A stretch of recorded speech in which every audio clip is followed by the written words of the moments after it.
নমস্কার। এই মুহূর্তে সবথেকে বড় আপডেট, গ্রাম পঞ্চায়েতে ৬,৫০০ শূন্য পদে খুব শীঘ্রই কর্মী নিয়োগ করা হবে। আর এর জন্য আপনাদেরকে আগে থেকে রেজিস্ট্রেশন করতে হবে। আপনি যদি 8 পাস, মাধ্যমিক পাস কিংবা উচ্চ মাধ্যমিক পাস কিংবা তার বেশি যদি আপনার কোয়ালিফিকেশান থাকে, তাহলে আপনি কিন্তু এই গ্রাম পঞ্চায়েতের ৬,৫০০ শূন্য পদে গ্রাম পঞ্চায়েতের চাকরি পরীক্ষায় আবেদন করতে পারেন। সর্বনিম্ন কোয়ালিফিকেশান আপনার যদি 8 পাস হয়, তাহলে আপনি গ্রাম পঞ্চায়েতের যে ৬,৫০০ শূন্য পদে কর্মী নিয়োগ হচ্ছে তার এই চাকরির জন্যই আপনি কিন্তু আবেদন করতে পারবেন। এর জন্য আপনাদের কিন্তু আগে থেকে রেজিস্ট্রেশন কমপ্লিট করতে হবে। রেজিস্ট্রেশন যদি আপনি সঠিকভাবে করতে পারেন, তাহলে সেক্ষেত্রে আপনার ফর্ম ফিল আপের আর কোনো অসুবিধা হবে না। আজকের এই ভিডিওটির মাধ্যমে আমি আপনাদেরকে দেখাবো গ্রাম পঞ্চায়েতে যে নতুন ৬,৫০০ চাকরির জন্য কর্মী নিয়োগ হতে চলেছে, সেই চাকরির পরীক্ষায় আবেদন করবার জন্যই আপনারা কীভাবে রেজিস্ট্রেশন করবেন। সম্পূর্ণ প্রসেসটি আপনাদেরকে স্টেপ বাই স্টেপ দেখাবো, তাই ভিডিওটির কোনো জায়গায় স্কিপ না করে ভিডিওটি একেবারে শেষ পর্যন্ত দেখবেন। ভিডিওটি একটু লেন্দি হতে পারে, তাই অবশ্যই ভিডিওটি ধৈর্য সহকারে দেখবেন। গ্রাম পঞ্চায়েতের চাকরি পরীক্ষায় রেজিস্ট্রেশন করবার জন্যই সর্বপ্রথম আপনারা West Bengal panchayat recruitment management system যে অফিসিয়াল ওয়েবসাইটটা রয়েছে, যে ওয়েবসাইটটা বর্তমানে আপনার হোম স্ক্রিনে দেখতে পাচ্ছেন, এই ওয়েবসাইটে ভিজিট করবেন। ওয়েবসাইটের লিঙ্ক এই ভিডিওর ডেসক্রিপশান বক্সেও আমি দিয়ে রেখেছি, আপনারা সেখান থেকে সরাসরি এই পেজে চলে আসতে পারবেন।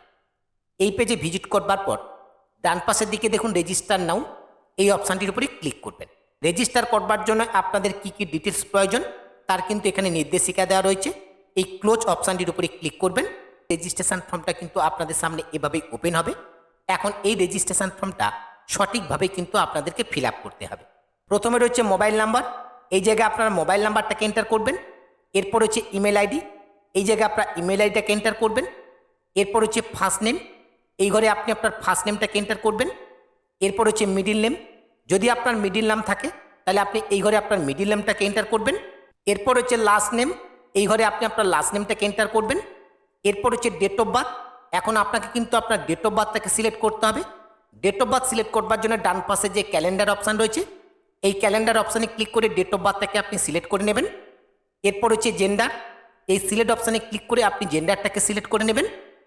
এরপর হচ্ছে পাসওয়ার্ড, এই ঘরে আপনি আপনার পছন্দ মতো একটা পাসওয়ার্ড এন্টার করবেন। এরপর হচ্ছে কনফার্ম পাসওয়ার্ড, পাসওয়ার্ডটাকে পুনরায় এই কনফার্ম পাসওয়ার্ডের ঘরে এন্টার করবেন। এরপর নিচে যে ক্যাপচা কোডটি রয়েছে, এই ক্যাপচা কোডটি দেখে দেখে এই ঘরে আপনারা এন্টার করবেন। এরপর সেন্ড ওটিপি, এই অপশানটির উপরে ক্লিক করবেন। সেন্ড ওটিপি অপশানটির উপরে ক্লিক করবার সঙ্গে সঙ্গে মোবাইলে 6 ডিজিট ওটিপি আসবে, সেই ওটিপিটা এন্টার ওটিপি এই ঘরে আপনারা এন্টার করবেন। এরপর নিচে ভেরিফাই ওটিপি, এই অপশানটির উপরে ক্লিক করবেন। ভেরিফাই ওটিপি অপশানটির উপরে ক্লিক করবার সঙ্গে সঙ্গে রেজিস্ট্রেশনটা কিন্তু সাকসেসফুলিভাবে কমপ্লিট হয়ে যাবে। এরপরে আপনাদেরকে পোর্টালটাকে লগ ইন করতে হবে। পোর্টালটাকে লগ ইন করবার জন্য উপরে ক্যান্ডিডেট লগ ইন, এই অপশানটির উপরে ক্লিক করবেন। লগ ইন পেজ আপনাদের সামনে ওপেন হবে। যদি আপনাদের আগে থেকে রেজিস্ট্রেশন করাও থাকে, তাহলে কিন্তু আপনারা সেই ইউজার আইডি এবং পাসওয়ার্ড ইউজ করতে পারবেন। এখন আমরা যেহেতু নতুন করে রেজিস্ট্রেশন করলাম, এখন পোর্টালটাকে লগ ইন করবো। পোর্টালটাকে লগ ইন করবার জন্য প্রথমে রয়েছে মোবাইল নাম্বার, এই জায়গায় আপনার মোবাইল নাম্বারটাকে এন্টার করবেন। যে পাসওয়ার্ডটা আপনারা একটু আগে ক্রিয়েট করলেন, সেই পাসওয়ার্ডটা এই ঘরে এন্টার করবেন। এরপর এখানে যে ক্যাপচা কোডটি রয়েছে, এই ক্যাপচা কোডটি নিচের ঘরে এন্টার করবেন। এরপর লগ ইন অপশানটির উপরে ক্লিক করবেন। লগ ইন অপশানে ক্লিক করবার সঙ্গে সঙ্গে পোর্টালটা কিন্তু সাকসেসফুলিভাবে লগ ইন হয়ে যাবে এবং আপনাদের সামনে পরবর্তী পেজ এভাবে ওপেন হবে। এই পেজের একেবারে প্রথমেই আপনি আপনার নামটাকে দেখতে পাবেন এবং আপনি যে রেজিস্ট্রেশন করলেন আপনার কিন্তু এখানে রেজিস্ট্রেশন নাম্বারটা শো করবে। এই রেজিস্ট্রেশন নাম্বারটা আপনি চাইলেও কপি করে রাখতে পারেন, এটা আপনি মোবাইলে SMS এবং মেলেও কিন্তু পেয়ে যাবেন। এরপরে নিচে রয়েছে মোবাইল নাম্বার, এই জায়গায় আপনি আপনার মোবাইল নাম্বারটাকে দেখতে পাবেন এবং রেজিস্ট্রেশন করবার সময় যে ইমেল আইডিটা আপনি দিয়েছেন, সেই ইমেল আইডিটা কিন্তু আপনি এখানে দেখতে পাবেন। এখন আপনাকে যে কাজটি করতে হবে, আপনার এই প্রোফাইলটাকে আপডেট করতে হবে। প্রোফাইলটাকে আপডেট করবার জন্য ডান পাশে রয়েছে এডিট প্রোফাইল, এই অপশানটির উপরে ক্লিক করবেন। এডিট প্রোফাইল অপশানটির উপরে ক্লিক করবার সঙ্গে সঙ্গে পরবর্তী স্টেপ আপনাদের সামনে ওপেন হবে। একেবারে প্রথমে রয়েছে দেখুন ইমেজ অ্যান্ড সিগনেচার আপডেট, অর্থাৎ এখানে আপনাদেরকে ফটো এবং সিগনেচার আপলোড করতে হবে। ফটোটাকে আপলোড করবার জন্য প্রথমে আপডেট প্রোফাইল ইমেজ, এই অপশানটির উপরে ক্লিক করবেন। আপনি যদি মোবাইল থেকে অ্যাপ্লাই করে থাকেন তাহলে আপনার গ্যালারি অপশান ওপেন হবে, সেখান থেকে আপনি ফটোটাকে সিলেক্ট করবেন। কম্পিউটার কিংবা ল্যাপটপ থেকে আপনি যদি অ্যাপ্লাই করেন তাহলে আপনার কোন ফাইলে ফটোটা রয়েছে সেখান থেকে ফটোটাকে আপনি সিলেক্ট করে নেবেন। তবে এখানে আপনাকে যে ফটোটাকে আপলোড করতে হবে সেটা রিসেন্ট কালার সাইজ একটি ফটো কিন্তু আপনারা আপলোড করবেন এবং ফটোটা কিন্তু আপনাদেরকে 30 থেকে 80 কেবির মধ্যে রাখতে হবে। জেপিজি ফাইলে কিন্তু আপনারা ফটোটাকে আপলোড করতে পারবেন এবং এই ফটোর একটি ডিউরেশন কিন্তু দেওয়া রয়েছে 160x213 পিক্সেলে আপনাদের কিন্তু ফটোটাকে আপলোড করতে হবে। এরপরে ডান পাশে রয়েছে সিগনেচার। এখন কিন্তু আপনাদেরকে সিগনেচার আপলোড করতে হবে, তবে সিগনেচারটা আপনারা ব্ল্যাক কালিতে করবেন, ব্লু কালি কিংবা আদার্স কোনো কালি ইউজ করবেন না, সেই রকম কিন্তু ইনস্ট্রাকশান এখানে দেওয়া রয়েছে। এবং এই সিগনেচারটাকে আপনাদেরকে 5 কেবি থেকে 50 কেবির মধ্যে আপলোড করতে হবে এবং সিগনেচারটা জেপিজি কিংবা পিএনজি ফাইলে আপনারা আপলোড করতে পারবেন। এর জন্য আপডেট সিগনেচার এই অপশানে ক্লিক করে সিগনেচারটাকে আপনারা আপডেট করে দেবেন। এরপরে রয়েছে দেখুন নিচের দিকে জেনারেল ইনফরমেশান, এর ডান পাশে এই অ্যারো অপশানটির উপরে ক্লিক করবেন। অ্যারো অপশানটির উপরে ক্লিক করবার সঙ্গে সঙ্গে জেনারেল ইনফরমেশান ডিটেলস আপনাদের সামনে এভাবে ওপেন হবে। এখানে আপনার বেসিক কিছু ডিটেলস অটোমেটিকলি কিন্তু ফিল আপ হয়ে থাকবে, কিছু ডিটেলস আপনাদেরকে ফিল আপ করতে হবে। এর জন্য এর ডান পাশের দিকে দেখুন একটা পেন্সিল আইকন রয়েছে, এই পেন্সিল আইকনে ক্লিক করবেন। পেন্সিল আইকনটির উপরে ক্লিক করবার সঙ্গে সঙ্গে আপনাদের সামনে এরকম পেজ ওপেন হবে। যে সমস্ত অপশানগুলো এখানে স্টার মার্ক রয়েছে সেগুলো কিন্তু অবশ্যই আপনাদেরকে ফিল আপ করতে হবে। এখান থেকে ম্যারিটাল স্ট্যাটাসটাকে আপনারা সিলেক্ট করে নেবেন, আপনাদের ব্লাড গ্রুপটাকে সিলেক্ট করে নেবেন, আপনি কম্পিউটার লিটারেট কিনা সেটা এখান থেকে সিলেক্ট করে নেবেন। এরপর হচ্ছে আধার নাম্বার, এখানে আধার নাম্বারটাকে এন্টার করবেন। এরপর সেভ অপশানটির উপরে ক্লিক করবেন। সেভ অপশানটির উপরে ক্লিক করবার সঙ্গে সঙ্গে জেনারেল ইনফরমেশানগুলো কিন্তু আপডেট হয়ে যাবে। এর পরের অপশান রয়েছে কমিউনিকেশান। কমিউনিকেশানের ঠিক সোজা ডান পাশের যে অ্যারো অপশানটা রয়েছে এই অ্যারো অপশানটির উপরে ক্লিক করবেন। অ্যারো অপশানটির উপরে ক্লিক করবার সঙ্গে সঙ্গে কমিউনিকেশান ডিটেলস, এখানে মোবাইল নাম্বার এবং ইমেল আইডি এই দুটো কিন্তু এখানে অটোমেটিকলি ফিল হয়ে আছে, এটাকে এডিট করবার কোনো অপশান নেই। এরপরেই আপনারা কিন্তু সরাসরি চলে আসবেন social information. Social information update করবার জন্য ডান পাশের এই অ্যারো অপশানটির উপরে ক্লিক করবেন, ডান পাশের পেন্সিল আইকন এই অপশানটির উপরে ক্লিক করবেন।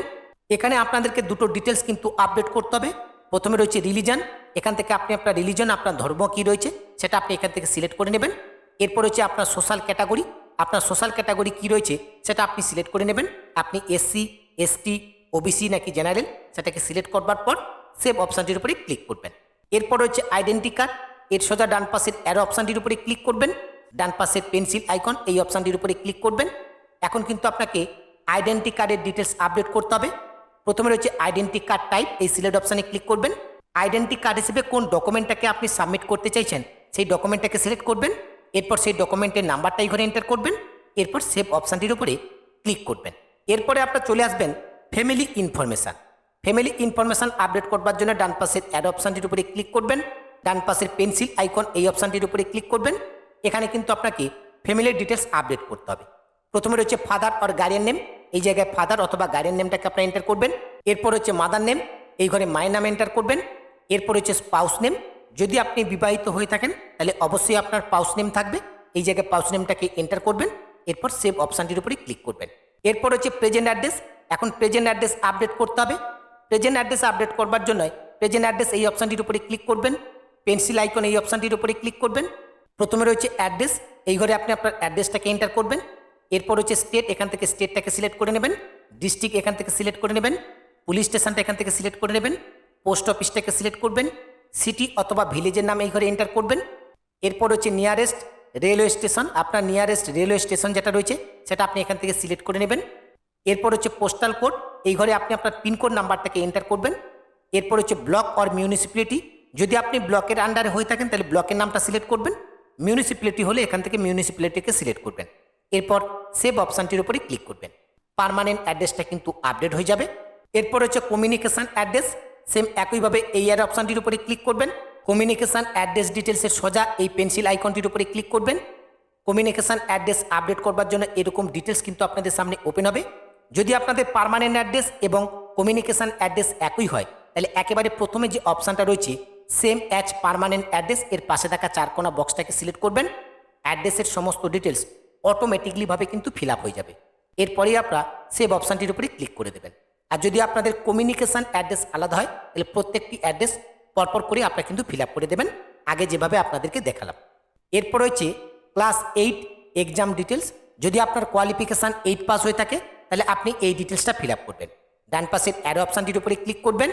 এরপর নিচে পেন্সিল আইকনটির উপরে ক্লিক করবেন। 8 পাসের ডিটেলস ফিল আপ করবার জন্য এইরকম পেজ কিন্তু আপনাদের সামনে ওপেন হবে।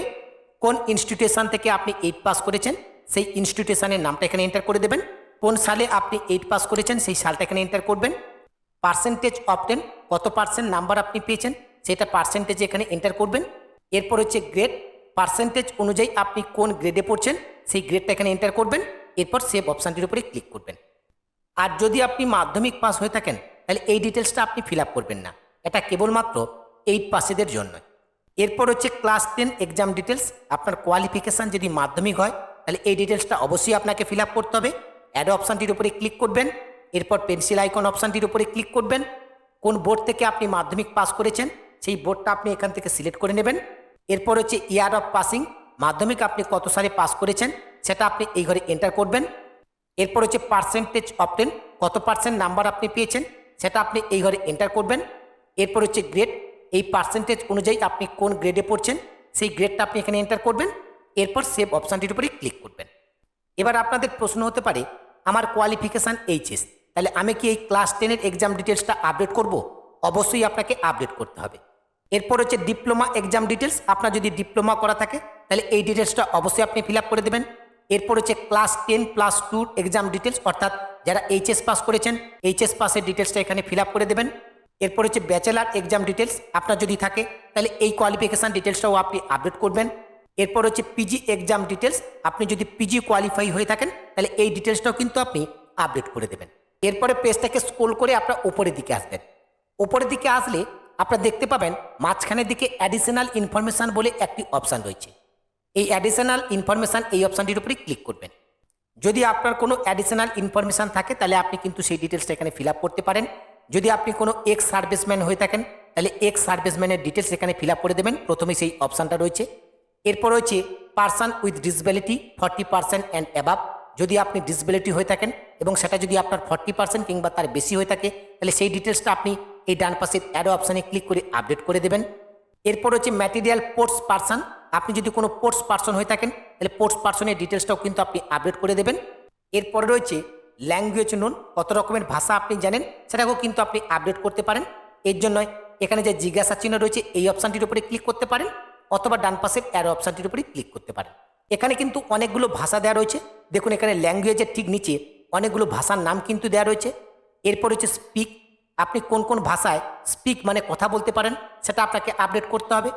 এরপর হচ্ছে রিড, কোন কোন ভাষা আপনি পড়তে পারেন সেটাকে আপডেট করতে পারেন। এরপর হচ্ছে রাইট, কোন কোন ভাষা আপনি লিখতে পারেন সেটাকে আপনি আপডেট করতে পারেন। এবং এই ভাষার ডিটেলসগুলো আপডেট করবার জন্য ডান পাশে অ্যাকশান রয়েছে, অ্যাকশানের নিচে যে চোখের মতো আইকন রয়েছে এই আইকনে ক্লিক করবেন। এখানে দেখুন ল্যাঙ্গুয়েজ বেঙ্গলি অটোমেটিকলি সিলেক্ট হয়ে গেছে। এবার জানতে চাওয়া হচ্ছে স্পিক মানে আমি বাংলা ভাষায় কথা বলতে পারি কিনা, যদি পারি তাহলে ইয়েস করতে হবে, যদি না পারি এখান থেকে নো অপশান সিলেক্ট করতে হবে। এরপর হচ্ছে রাইট, আমি বাংলা ভাষায় লিখতে পারি কিনা, যদি পারি তাহলে ইয়েস করতে হবে, নাহলে এখান থেকে নো অপশান সিলেক্ট করতে হবে। এরপর হচ্ছে রিড, বাংলা ভাষা আমি পড়তে পারি কিনা, যদি পারি তাহলে ইয়েস করতে হবে, নাহলে এখান থেকে নো অপশান সিলেক্ট করতে হবে। আপনার ক্ষেত্রে ল্যাঙ্গুয়েজ অনুযায়ী যেটা হবে সেটা আপনি সিলেক্ট করে নেবেন। এরপর সেভ অপশানটির উপরে ক্লিক করবেন। এভাবে কিন্তু আপনার ভাষাগুলোকে আপডেট করতে পারেন। এরপর এখানে রয়েছে ইংলিশ, হিন্দি, নেপালি, সাঁওতালি, উর্দু। এরপরে রয়েছে DOEACC লেভেল অথবা others post graduate diploma certificate, যদি আপনাদের কাছে থাকে সেটাকে আপনারা আপডেট করতে পারেন। এখানে প্লাস আইকনে ক্লিক করে ডিটেলসটাকে আপনারা আপডেট করে দিতে পারবেন। তাহলে প্রথমে আমরা প্রোফাইলটাকে আপডেট করলাম, এরপরে অ্যাডিশনাল ইনফরমেশানটাকে আপডেট করলাম। আরও একটি কাজ আমাদের বাকি রয়েছে যেটা হচ্ছে ডকুমেন্ট আপলোড। এর জন্য ডান পাশে আপলোড বলে যে অপশানটা রয়েছে এই অপশানটির উপরে আপনারা ক্লিক করবেন। আপলোড অপশানটির উপরে ক্লিক করবার সঙ্গে সঙ্গে কী কী ডকুমেন্ট আপনাদেরকে এখানে আপলোড করতে হবে সেটা কিন্তু এখানে দেওয়া হয়েছে। প্রথমেই কিন্তু আপনাদেরকে সিগনেচার এবং ফটো আপলোড করতে হচ্ছে। এরপরে রয়েছে আইডেন্টি প্রুফ, যখন আপনার প্রোফাইলটাকে আপডেট করেছিলেন সেখানে কিন্তু একটা আইডেন্টি প্রুফ আপনারা দিয়েছিলেন, সেই আইডেন্টি প্রুফটা কিন্তু এখানে আপলোড করতে হবে। এই আইডেন্টি প্রুফের সোজা অ্যাকশানের ঠিক নিচে যে আইকনটা রয়েছে এই আইকনটির উপরে ক্লিক করবেন। ডকুমেন্ট আপলোড করবার পেজ আপনাদের সামনে ওপেন হবে। আইডেন্টি প্রুফ হিসেবে যে ডকুমেন্টটা আপনারা আগে সিলেক্ট করেছেন সেই ডকুমেন্টটা এখানে কিন্তু আপনাদেরকে আপলোড করতে হবে। ডকুমেন্টটাকে আপনাদের জেপিজি কিংবা পিডিএফ ফাইলে আপলোড করতে হবে এবং সেটা 200 KB থেকে 2 MBর মধ্যে আপনারা আপলোড করতে পারবেন। ডকুমেন্টটাকে ফার্স্ট সিলেক্ট করবার পর আপলোড অপশানে ক্লিক করবার সঙ্গে সঙ্গেই ডকুমেন্টটা কিন্তু সাকসেসফুলিভাবে আপলোড হয়ে যাবে। এরপরে রয়েছে class 10 admit card or as mention class 8 pass certificate. Class 10-এর অ্যাডমিট কার্ড যদি আপনার কাছে থাকে সেটা অবশ্যই আপনি আপলোড করবেন। আর যদি আপনার কোয়ালিফিকেশান 8 পাস হয় তাহলে 8 পাসের সার্টিফিকেট এখানে আপলোড করবেন। সেম একইভাবে এর সোজা অ্যাকশানের ঠিক নিচে এই আইকনটির উপরে ক্লিক করবেন। ডকুমেন্ট আপলোড করবার এরকম পেজ ওপেন হবে। এখানে কিন্তু আপনারা ক্লাস 10-এর অ্যাডমিট অথবা ক্লাস 8-এর সার্টিফিকেটটাকে আপলোড করে দেবেন। ডকুমেন্ট আপলোড কমপ্লিট হয়ে যাওয়া মানে আপনাদের কিন্তু রেজিস্ট্রেশনের কাজ সম্পূর্ণভাবে কমপ্লিট। গ্রাম পঞ্চায়েতের কর্মী নিয়োগের অ্যাপ্লাই আপনাদের কিন্তু এই মুহূর্তে 60% কমপ্লিট হয়ে গেছে, বাকি থাকলো 40%। যখনই কর্মীদের নিয়োগ শুরু হবে বাকি 40% ইজিলি কিন্তু আপনারা অ্যাপ্লাইটা করতে পারবেন। রেজিস্ট্রেশনের প্রসেস কিন্তু কমপ্লিট হয়ে থাকলে পরবর্তী প্রসেস কমপ্লিট করতে খুব একটা অসুবিধা হবে না। আজকের ভিডিওর মাধ্যমে আপনাদেরকে মূলত এই আপডেটটি দেওয়া ছিল। আপডেটটি আপনাদের কেমন লাগলো অবশ্যই ভিডিওর কমেন্ট সেকশানে কমেন্ট করে জানাবেন। আপডেটটি ভালো লাগলে অবশ্যই ভিডিওতে একটি লাইক করে এই ভিডিওর লিঙ্কটি অন্য বন্ধুদেরকে শেয়ার করবেন। পাশাপাশি আপনাদের সকলকে জানিয়ে রাখি, অনলাইন রিলেটেড সমস্ত রকমের ফর্ম ফিল আপ থেকে শুরু করে অনলাইন রিলেটেড সমস্ত রকমের কাজ আমি কিন্তু অনলাইনের মাধ্যমে করে থাকি। আপনাদের যদি কোনো কাজ নির্ভুলভাবে আমার থেকে করানোর প্রয়োজন বোধ বলে মনে হয় আপনারা কিন্তু সরাসরি আমার সঙ্গে যোগাযোগ করতে পারেন।